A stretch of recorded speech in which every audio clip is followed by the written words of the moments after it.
And what's up, guys? Welcome back here to another live weather update. We haven't done one in some quiet time. And before we jump into this, I have to do one thing. I'm gonna go ahead and edit that. There we go. So before we jump into this, I also want to give a big shout out to my primary sponsors here, Legion Detailing in Orland Park, Illinois. Make sure to use and mention Chicago and Midwest Storm Chasers might get 10% off on your next detail on your vehicle in Orland Park, Illinois. Definitely recommend, do an excellent job. And then we have Hindsight Graphics in Lockport, Illinois for all your graphic solution and needs, vehicles, wraps, stripes, even decals on hoodies and shirts and mugs and everything else. And also a very great person, great attitude, great atmosphere there, and a great graphic designer for all your detail needs. So detailed graphics and everything else. So make sure you give them a shout out or use them if you need to. And then also we have other sponsors on the page as well that keep scrolling on the left side. If you want to become a sponsor on the page, make sure to contact me or message me if you have a business. But let's go ahead and jump into the severe setup here. We have the slight risk for severe weather here on Thursday. The low pressure system is going to be here. There's going to be a dry line, a quad boundary here, and a warm front that kind of lifts up like this. And with that, you're going to get a arcing line of supercells that develop kind of just like this. Depending on how the low comes in and how much of an arc or dry line bulge there is, these storms will be racing off to the east-northeast or off to the northeast, kind of just like this. And your surface winds further up to the north, right here, basically eastern Iowa and northwest and western Illinois, will have better easterly and southeasterly surface winds. As the dry air is punching in and making that dry line bulge, we will have a strong southwesterly westerly flow there, bulging in, punching in right into that moisture where 50 plus dew points will be right on the other side that transit from 20 dew points instantly into 50 plus dew points, where you get that low level turn in there, that spin right there. You got strong easterly surface winds and strong wind shear and speed shear up there. And I think that's where the greater tornado potential could be, depending on how much 0 to 3 kilometer cape moisture pulling along that boundary and how much instability we can get near the east side of that low in western Illinois, all the way up from Galesburg to Davenport along the I-80 corridor up there. I think it's going to be the potential there. And then you have the slight risk down here where it's more favorable for the instability, close to 60 dew points or 60 dew points down there across that area, upper 50 to 60 dew points possible across that area, instability reaching 500 to 1,000 surface-based cape, and a ton of 0 to 3 kilometer cape.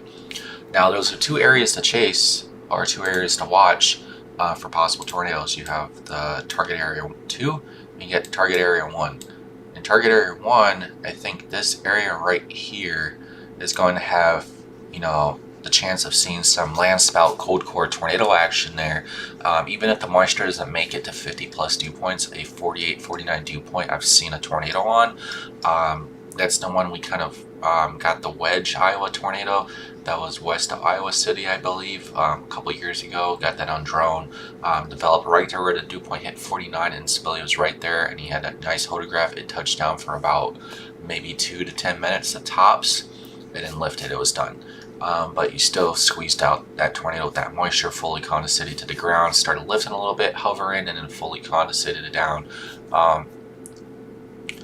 But I do think that, target area 1 up here might be the better ideal area because of the photographs are so more and largely curved, because you get a ton of different wind direction here. You got your strong southwesterly, westerly, dry air punching in, causing that dry line to bulge up here on the east side of the low, and right on the other side of the low you have southeasterly or easterly winds. You can kind of get that spin there, and the storm motion is going to be off to the northeast or northeast, depending on how much that that arc is folding or bulging right there. Kind of get storm motion to be different depending on how that bulges.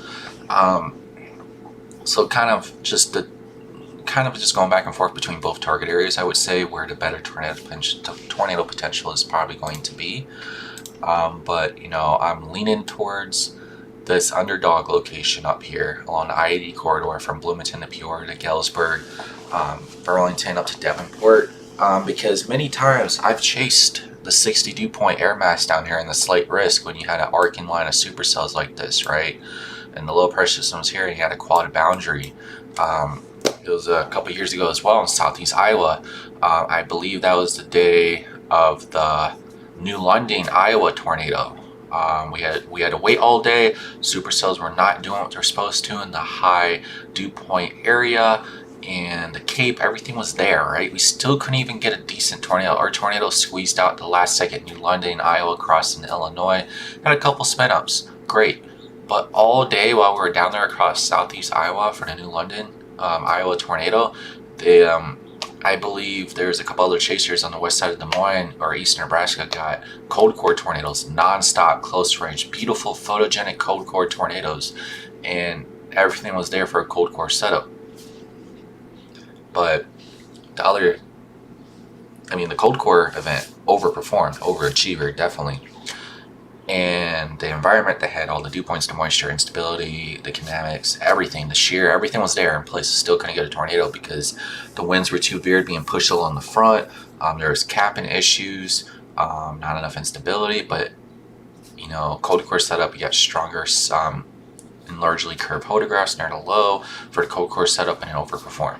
So I always like to play closest to the low because you have better 0 to 3 kilometer Cape up there that kind of develops in that little area on the east side of the low where the arc and supercells develop. Sunshine comes out, cold air is overlapping there perfectly, you got instability and heat at the surface.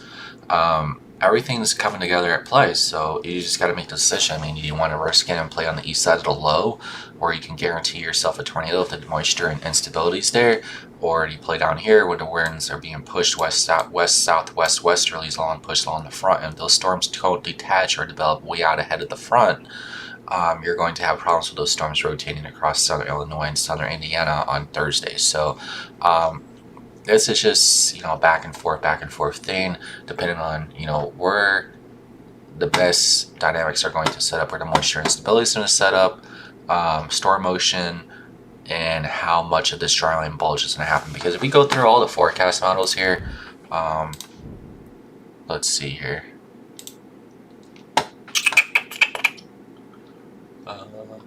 Go over here.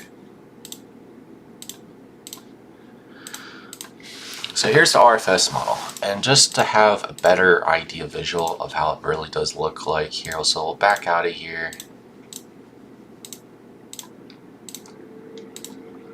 We'll go through most of the models here and show in a forecast loop here and see how the dryline does bulge and how it does come out, right? So here's the FE3 model, right? It actually shows a couple storms they're trying to develop across central eastern Iowa late tonight after midnight, and those kind of go off into right there, right here's, and now we get into the Thursday action. See what I mean here? Right here around afternoon, evening, storms pretty soft to the northeast.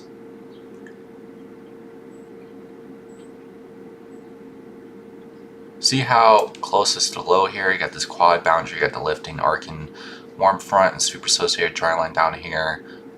Weaker convection there down here. There's storms out ahead of this that could be rotating for sure. But look at these storms right here. As it's arcing, you got the low back here, you got some heavy banding of snow. You got strong easterly surface winds here as well. Look how this does arc. Let's put this in dew point perspective here. See those easterly winds up there? See how your winds are slightly more west-southwesterly veered here? Right? You want to have easterly or southeasterly or some southeasterly, south-southeasterly component at your surface to get some of these storms to rotate.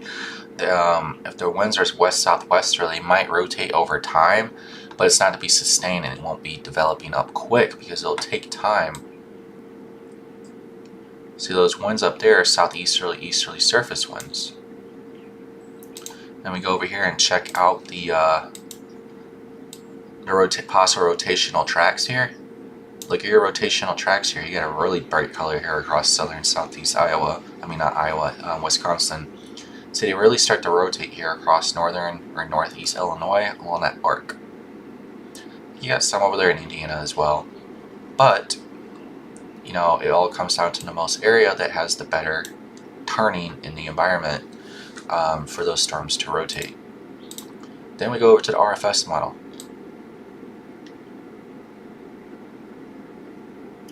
Look how many rotational tracks there across Illinois and over here, up here as well. They might be brief, but those are all rotational tracks. And then you got some really nice deep color long track ones that are across central eastern Illinois, northeast Illinois, and to possibly northwest Indiana.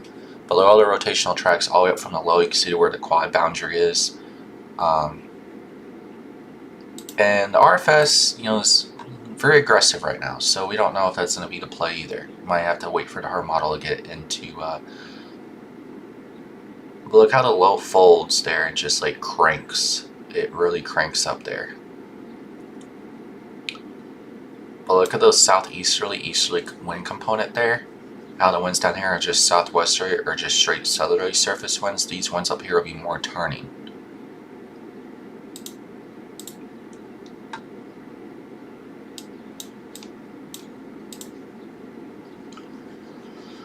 Let's back it up here to 19Z, I believe. No, 20. No, let's go to right here, 22Z, or maybe 21Z. We'll start at 21Z.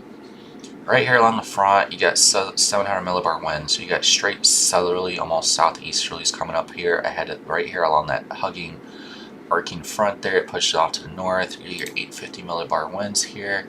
Up here, fairly decent right there along the arc. They switch off to southeasterlies right there. There's really great turning along that front right there. But down here, it's all the same direction almost. Go to 500 millibar here. You got some turning up there even with your 500 millibars. Obviously, this flow down here is stronger, but the storms might get shredded by speed shear further south because they can't sustain updrafts if the instability is weak. It might rip the storms apart. So you don't need the strongest wind shear because it might just not even sustain the updraft. Up here, pretty decent, right? Still get turning. Got your low over here off to the west. You got your arcing front. This is just based off the RFS model. And like I said, don't always just pay too much attention to STP. There's been days where you had STP of literally 0.2 on some of the models and you still had an overachieving cold core tornado setup. And sometimes these setups might not even pick up very well on the forecast models, and you just have to watch visible satellite in the morning to look at that. East side of the low has clear skies with cumulus clouds and sunlight breathing on it, and you have 3 can Cape overperforming on the east side of the low on Thursday morning coming up. Better jump on it fast because I would definitely leave south to go chase the east side of the low if you have instability and moisture overperforming on that, because it will produce.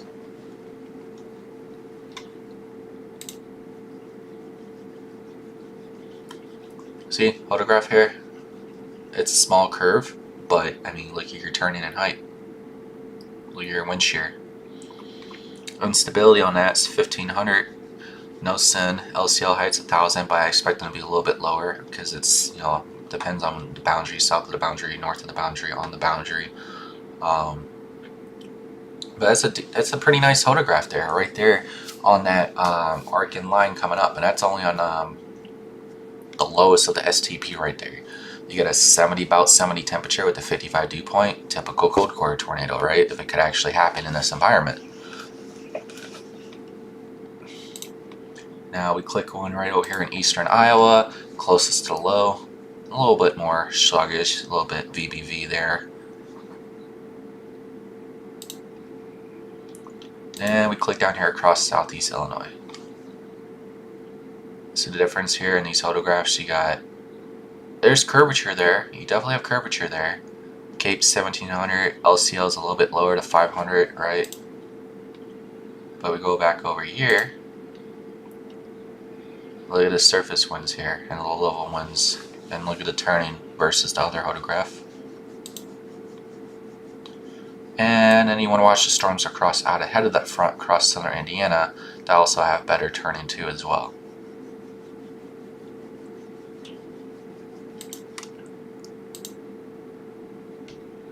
And you put that in motion. We get a box sounding out here. decent curvature and photographs across southeast Illinois, southern Indiana, and small box down in there across northern Illinois. Critical angle 114. A little bit of sun in there, which is good to keep the storms isolated and not too much.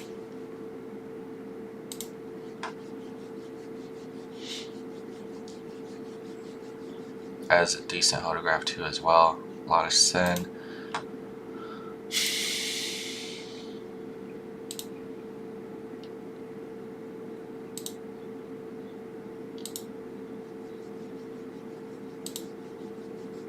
And lapse rates, another question is that the lapse rates further off to the north are a little bit better. Some of the lapse rates down here across southern Illinois and southwest Indiana are weak, and the storms might struggle to sustain themselves if the lapse rates are shit or crap. Lapse rates up here a little bit more stronger. Also, McSlitter Cape further to north, pretty decent on the line. 0 to 3 kilometer Cape, pretty decent as well.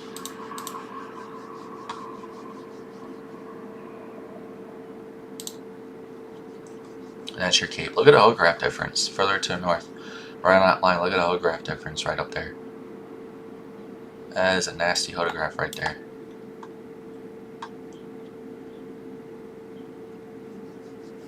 It's not even contaminated sounding at all. So it's really just going to depend on how this system comes out. Let's go ahead and look at the European model, the comparison and dew points and the positioning. Here's European model, a little bit slower solution in the RFS.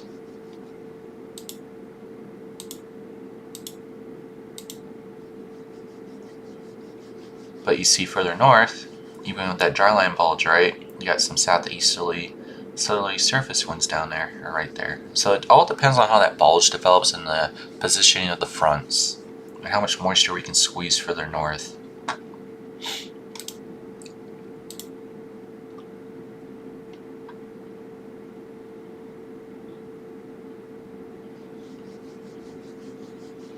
Yeah, European model a lot weaker with instability, but it is a global model or a long-range model, so the higher resolution models will have a better idea being closer up to the event.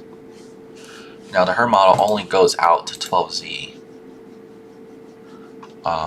So comparing that to the European model might be further north with moisture with 40s right there, but if you compare it to the HER model has more deeper moisture already advancing north, and kind of with that line too as well. So the HER model is already showing more moisture. Now compare that to the RFS model. The RFS model has more moisture further north than what the HER model is currently saying on the latest run. So we'll see what the HER model does show once we get closer. It's all about the position of that low too. So the RFS model has the low a little bit more further south, and the HER model, the RFS model has it a little bit more further south. The HER model has it just there west of Omaha, right there is where the low is. You see there's easterly winds, there's where the front is. Moisture is trying to come north meeting with that. So we'll watch how that low kind of pushes across the state, and determine how that arcing line is going to develop, and then where that dryline bulge happens and how much moisture kind of races in from the south to north.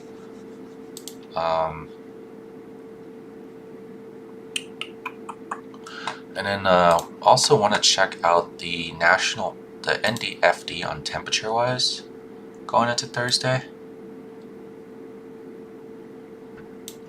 So it shows max temperatures like this. So it shows the front up there, possibly the low coming in like that. Okay, makes sense.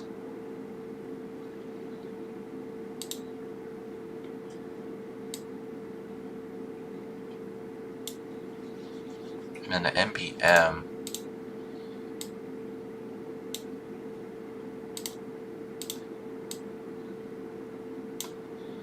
it's not even in range yet. Nope. Okay, well, that's all I really have on this update. Besides that, we also have to monitor the chances of some big time fire risk tomorrow. across portions of Illinois, and even today as well. But tomorrow is going to be a major fire risk across Illinois. There's a lot of areas in drought, extreme drought as well.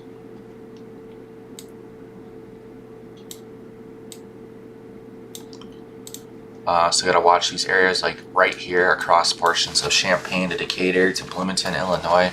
This area right now is an extreme drought, moderate to extreme severe droughts down here. And tomorrow the fire risk is going to increase across much of Illinois from late morning to the mid-afternoon hours, with the winds gusting like 25 to 30.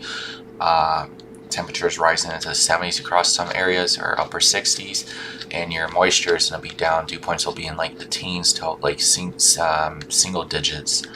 So humidity is going to be like below 20% in some locations, with the combine of gusty winds and solar heating from the sun could spark some fires. So make sure you just be careful on what you burn and everything tomorrow across much of Illinois, because much of Illinois is in a drought. We need a lot of rain. That's a lot of Illinois in somewhat of a drought. But other than that, stay tuned for later updates, and we'll be watching severe weather on Thursday.